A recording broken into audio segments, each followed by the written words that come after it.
Halo semua, perkenalkan nama saya Maisi Risma Manalu, NPM 1913053098, PGSD Epkip Unila.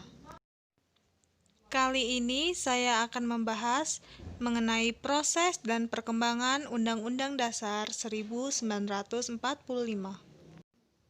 Proses pembentukan UUD 1945. Berdasarkan pasal 20 ayat 1 Undang-Undang Dasar Negara Republik Indonesia tahun 1945, kekuasaan untuk membentuk undang-undang ada pada Dewan Perwakilan Rakyat atau DPR.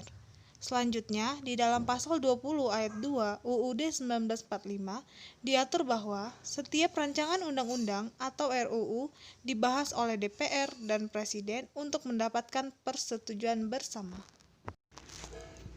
Proses pembentukan undang-undang diatur dalam Undang-Undang Nomor 12 Tahun 2011 tentang pembentukan peraturan perundang-undangan, sebagaimana yang telah diubah dengan Undang-Undang Nomor 15 Tahun 2019 tentang perubahan atas Undang-Undang Nomor 12 Tahun 2011 tentang pembentukan peraturan perundang-undangan. Selain itu, proses pembentukan undang-undang juga diatur dalam Undang-Undang Nomor 17 Tahun 2014 tentang Majelis Permusyawaratan Rakyat, Dewan Perwakilan Rakyat, Dewan Perwakilan Daerah, dan Dewan Perwakilan Rakyat Daerah. Selanjutnya yaitu proses pembentukan UUD 1945. Yang pertama, perencanaan penyusunan UU dilakukan dalam program legislasi nasional yang disusun oleh DPR, Dewan Perwakilan Daerah, dan pemerintah untuk jangka menengah dan tahunan berdasarkan skala prioritas pembentukan RUU. Yang kedua, RUU dapat berasal dari DPR, Presiden, atau DPD. Yang ketiga, setiap RUU yang diajukan harus dilengkapi dengan naskah akademik, kecuali untuk RUU Anggaran Pendapatan dan Belanja Negara, RUU Penetapan Peraturan Pemerintah Pengganti Undang-Undang menjadi UU, serta RUU Pencabutan UU atau Pencabutan Perpu. Yang keempat, RUU dari DPR diajukan oleh anggota DPR, komisi gabungan atau badan legislasi. Yang kelima, RUU yang diajukan oleh Presiden diajukan dengan surat Presiden kepada pimpinan DPR dan usulannya berkaitan dengan otonomi daerah, hubungan pusat dan daerah, pembentukan dan pemekaran serta penggabungan daerah. Yang keenam, materi muatan RUU yang diajukan oleh DPD berupa dengan yang dapat diajukan oleh Presiden yang telah diterangkan di atas. Dan yang ketujuh, selanjutnya RUU ditindaklanjuti dengan 2 tingkat pembicaraan. Selanjutnya yang kedelapan, pembicaraan tingkat 1 dilakukan dalam rapat komisi, rapat gabungan komisi, rapat badan legislasi, rapat badan anggaran atau rapat panitia khusus. Yang kesembilan, kegiatan dalam pembicaraan tingkat 1 meliputi pengantar musyawarah, pembahasan, investasi masalah, dan penyampaian pendapat mini.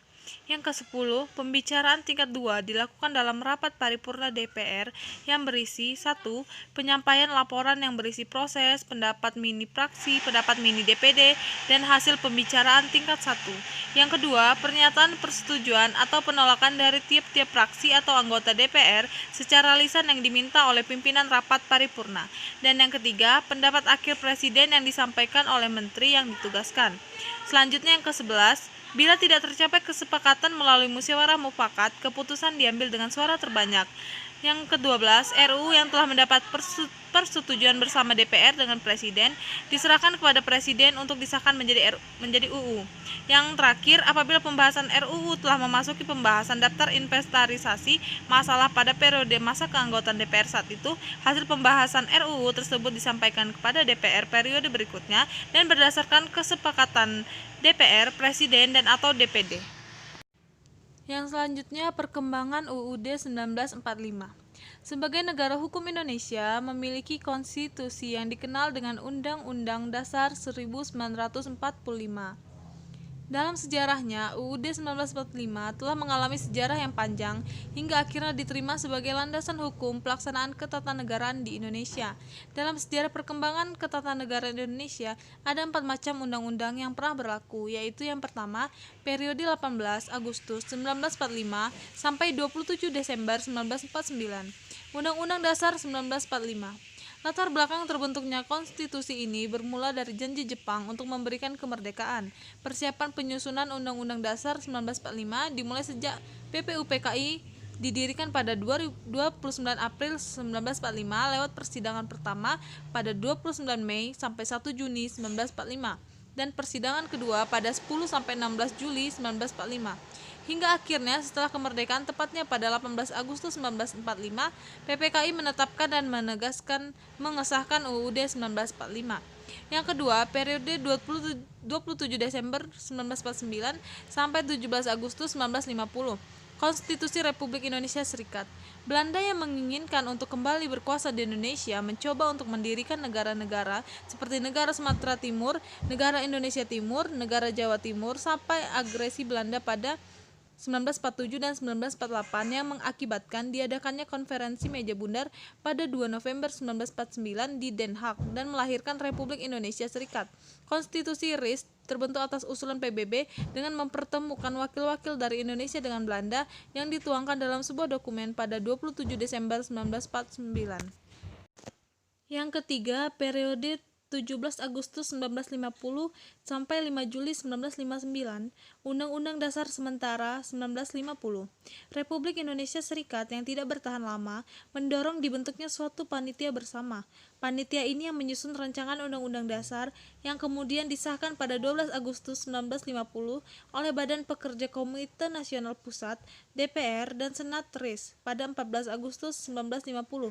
Karenanya, berlakulah Undang-Undang Dasar baru pada 17 Agustus 1950. Dalam UUDS 1950, bentuk negara Indonesia adalah kesatuan dengan kekuasaan negara berada di tangan pemerintah pusat. Sistem pemerintahan yang dianut adalah parlementer, di mana kepala negara adalah presiden dan kepala pemerintahan adalah perdana menteri. Dan yang keempat yaitu periode 5 Juli 1959 sampai sekarang, Undang-Undang Dasar 1945. Sejak dikeluarkannya Dekret Presiden 5 Juli 1959 memberlakukan kembali UUD 1945. Konstitusi ini belum pernah diubah untuk disempurnakan. Perubahan UUD 1945 kemudian dilakukan secara bertahap dalam sidang tahunan MPR, yaitu tahun 1999, hingga perubahan keempat pada sidang tahunan MPR tahun 2002. Bersamaan dengan kesepakatan dibentuknya Komisi Konstitusi, komisi ini bertugas melakukan pengkajian secara komprehensif tentang perubahan UUD 1945, perubahan pertama pada tahun 1999, perubahan kedua pada tahun 2000, perubahan ketiga pada tahun 2001, dan perubahan keempat pada tahun 2002. Secara umum, pokok perubahan terdiri dari amandemen pertama, yaitu pergeseran kekuasaan presiden yang dipandang terlampau kuat. Amandemen kedua, pemerintah daerah, DPR dan kewenangannya, hak asasi manusia, lambang negara dan lagu kebangsaan.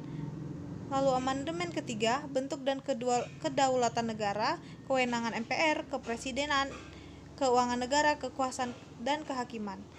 Lalu amandemen keempat yaitu DPD sebagai bagian MPR. Pergantian presiden, pernyataan perang, perdamaian dan perjanjian, mata uang, bank sentral, pendidikan dan kebudayaan, perekonomian nasional dan kesejahteraan sosial, serta perubahan UUD.